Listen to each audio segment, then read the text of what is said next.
Okay, so this is the King of Cups. It's not indicating to me so much like a water sign, but I do feel for many of you it could be. But I feel like this is an energy of somebody who is full of wisdom, who doesn't really resort to escapism to, not deal with the reality of his or her situation. We also have the Knight of Cups, which is a very creative, very caring, very loving type of a person.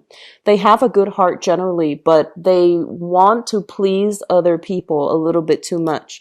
And then we have, the very young Page of Cups energy in the reverse position. This is somebody that resorts to escapism, possibly, drugs, alcohol, um, or even aligning themselves with bad people because they are so eager to please.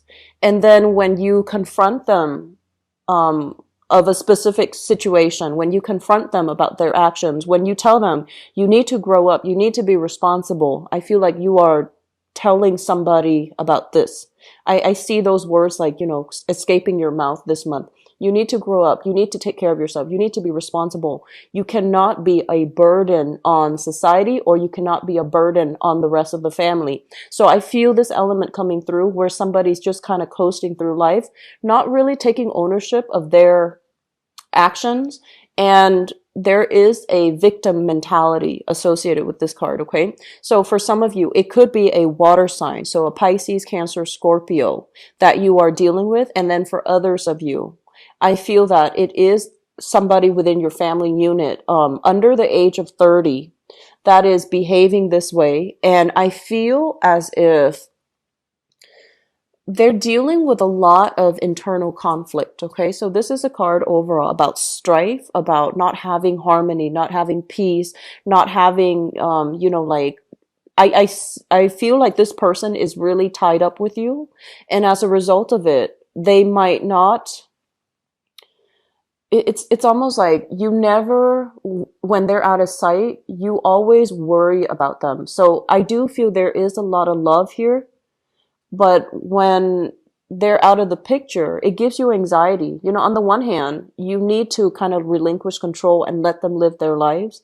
But on the other hand, I feel like when they're out of sight, you're just like, I wonder what they're up to. I wonder if they're okay. I wonder if, they have enough food to eat. I wonder if they're making good decisions. So I feel like you're constantly conflicted about how you deal with this situation as well. Do I, you know, support them, give them all the love, all the affection that they need, and just enable the situation? Or do I tell it as it is, be very stern, very firm, and just set them in their place? And so you're trying to figure out what's the best course of action, because on the one hand, you understand that when it comes to like withholding love and affection and exercising tough love with this person,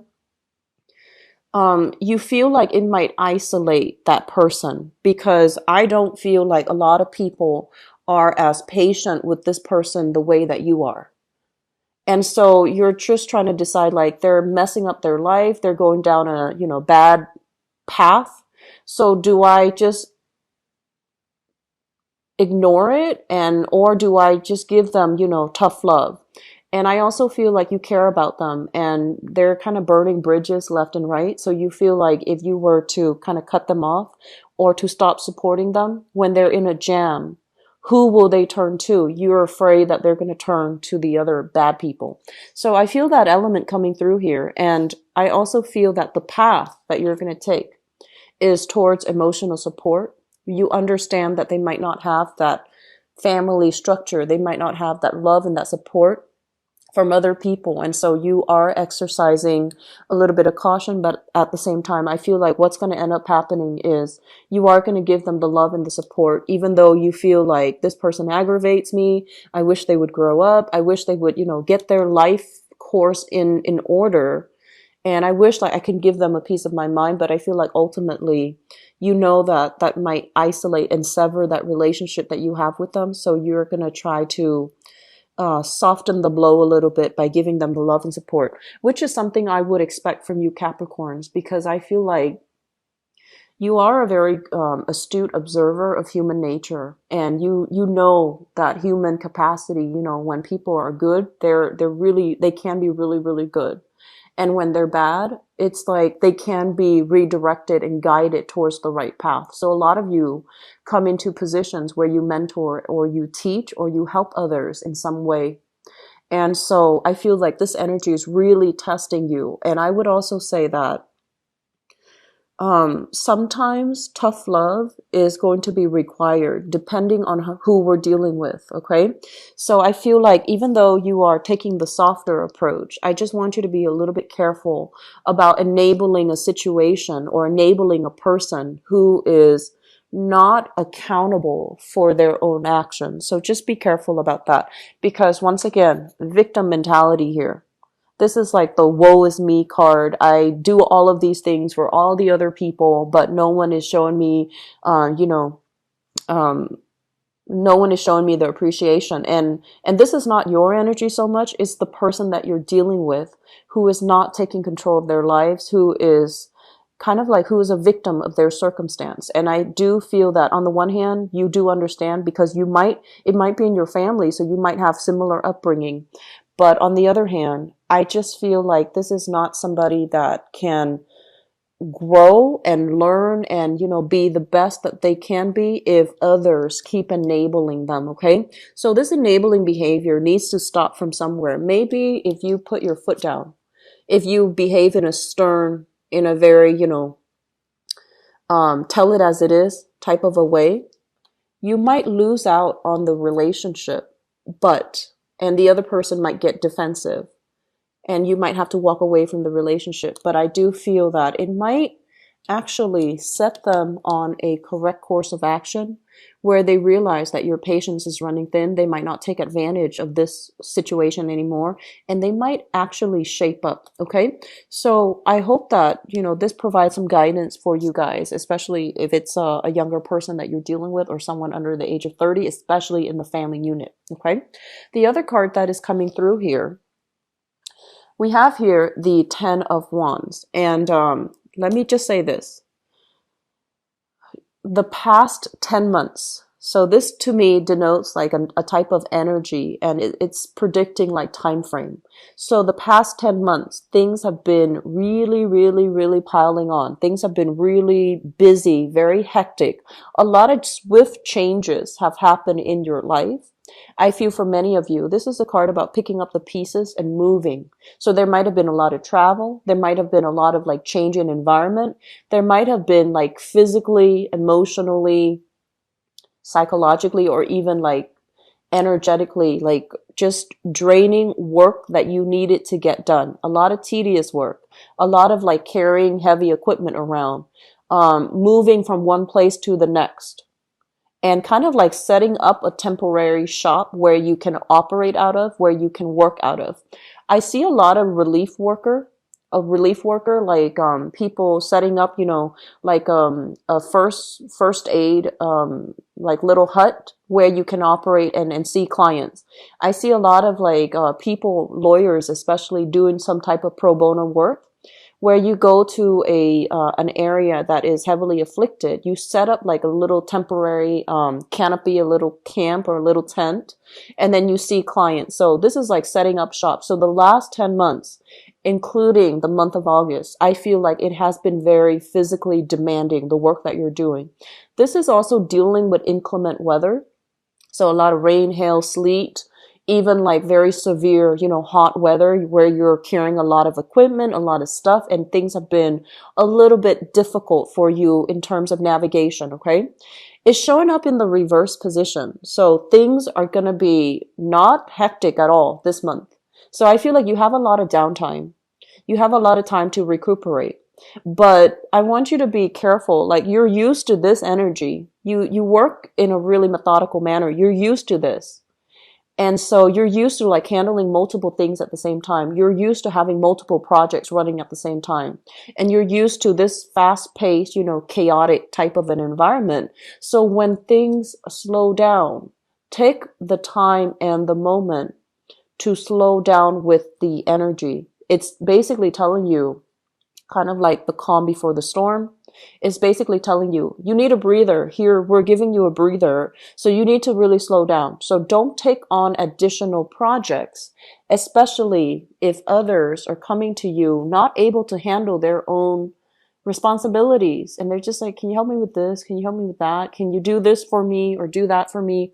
And you're just like, well, I've done it in the past, I've done it in the past, so why not? Well, the thing is, take some time off, take care of yourself, and, having some downtime, don't feel guilty about it. I feel like Capricorns and Virgos, you guys, whenever you're kind of free and you don't have a lot on your plate, you always find something to do because you feel guilty just sitting still. I feel like some Taurian people, you're like that too, but I feel like, Capricorn, Virgos just constantly have to dither and tinker with something. So if they're telling you, if the energy slows down for this month, take the time to really be in the moment. Don't feel like, okay, I need to do something. I need something to keep me sharp, to keep me on my toes. So you might end up taking on other people's responsibilities. And that's enabling. Okay, that's enabling. That means they're not taking care of themselves. They're taking advantage of the situation. You're kind of falling right into it. And so be careful, please. What I also feel as well is this is a card of being in a very deep meditative state. Okay, this is a card overall about reassessing progress, waiting on a outcome from a progress. So I see a lot of you. This is usually what I think about, like somebody working in a laboratory. They're testing something and they have to wait like 5 days in order to see the results. And they have different experiments or different tests that they're running. And they have to, take some time off, document everything that they see, document everything that they observe in their lab, notebook. And then they come back and they add a different reaction to it and see how it reacts. And then they document it again. So I feel like some of the work that you're doing, it feels to me like it's very stop, go, where you can't just get all the phases of the work done. You have to, do it one day at a time. And it can prove to be very unsatisfying and very, very taxing because you would prefer to just knock it out of the way and move on to the next task. So you have multiple projects that are running concurrently, but I feel like there is a little bit of a stalled energy and they're not moving in the manner that you would hope. Okay. I also feel as well, there might be some trips taken. This is a card overall when it comes to travel and it deals with communication from far away, communication coming through via electronic means, and communication coming through like in some type of a indirect rather than, physically interacting with someone. This is kind of like distance communication. We have the Eight of Wands showing up in the reverse position. So there is going to be some type of a slowdown as it relates to communication, playing phone tag, calling somebody, they're not there. They might be on a different time zone. And then they call you back and you're on a different time zone when you might be sleeping, you might be out. And so there's this consistent, phone tag, not being able to move forward, not being able to get the results or the answers that you want right then and there when it's meaningful, when you need it. So it's going to feel a little bit like just stop, go. And it can be a little bit frustrating, but I just feel like all the downtime in the meantime is for you to just kind of sit back and relax a little bit. And I also feel like with your work situation, there might be some stalled communication here when it comes to clients. They might be traveling, they might be out of the picture. And so it's not you. Don't take it personally. Just follow up with them when you can. Do the best that you can. Don't get frustrated. Okay. I'm getting a very big legal counsel with this card. And I honestly feel, especially for those of you who are self-employed, I feel like there might be some extravagant spending, okay? This is a little bit of, it's not a bad card, but usually I think this is somebody who indulges, who likes the finer things in life, who likes, wine, especially alcohol, especially, wanting to have a good life, a very pleasurable life. It's a person that enjoys the life of leisure. And so if you have a legal counsel and you're dealing with some issues as it relates to your finances, as it relates to your company, how much money is coming in, how much money is leaving, and they're telling you, you need to stall this energy a little bit. Don't be so self-indulgent. Don't, buy too many expensive things. And I feel like this is for a very small minority of you, because Capricorns are just you're very good with money. And I feel like you spend very conservatively. And so this is for a small minority where you might even be dealing with somebody and you're just like, you're being too extravagant, possibly a relationship partner or a business partner or somebody within your family even. And they're just overspending, overindulging, spending money that they don't have. And then they find themselves kind of like on the outs and they ask you for money even. So I want you to be very careful about, where you're putting this energy and be very careful about enabling this type of behavior. Okay. I just feel like the overall energy for this month is you want to give somebody a piece of advice. You want to give somebody a piece of your mind. You want to tell them to shape up, but you're hesitant about doing that because, for the reasons I explained earlier, you don't want to isolate that person. And you also want to continue to show your support, but it's becoming very, very difficult. And so I feel like no matter what, by the end of this month, you might walk away from this situation and realize that it is not your battle to fight, that the other person needs to do this on their own. And the sooner that you come to that realization, I feel like the easier it's going to be for you because, like I said before, it's an enabling behavior. You might do it out of love or you might do it out of guilt. And when we do things out of guilt, it can backfire. Okay, don't do things unless you feel like you are personally aligned with the choices that you make, because I feel like you're in a situation here where you're looking for a project to work on. You're looking for something to fix, and this person doesn't need fixing from you. They need to be accountable for their actions. Okay, so let me see if there's anything that came in earlier, because when the 3 court cards came out, I got distracted with that. I feel like relationships, okay, relationship partners in general, I'm just sensing that there might be some type of family values misalignment between you, your family, and then your relationship partner. And we are all, shaped by our family upbringing, but I feel like there's something innately, some family values issues that might be clashing between you and your partner, where you don't really see eye to eye. So for example, it could be a religious thing where you and your partner might be different religions or different cultures or different races and different ethnicities, and you want to raise the child a specific way, your partner might not. And so there's this, conflict of interest. And likewise, you might have a very close-knit family, and I feel many of you do. Your partner might not. And so it's really hard to introduce your partner and to get your partner to go to all these family functions and to have to replicate that close-knit family when your partner is not into that. Okay. And it can go both ways. And I feel like for some of you, you're highly independent. It might be your partner that wants to have a close-knit family unit and you're not really ready for that, or you feel like that's not okay for whatever reason because of values differences, because of cultural differences and things like that. Okay. So I hope this is helpful for you guys. And, the last card, I forgot to talk about this one. The 9 of Wands. The 9 of Wands is kind of like it's like taking another, like one next step is going to end all your struggles. One last step is going to end your struggle. So if you are helping with somebody and they perpetually mess up and you feel like it's okay, I'll just help them one other time. Be careful about that. Okay. Because I feel like while you see it as, like the end justifies the means. I feel like in this situation, it would be best for you. We have here the 9 of Wands, and we have here the 8 of Wands and the 10 of Wands. The 10 of Wands is just dropping a big burden because you don't want to be bothered with it anymore.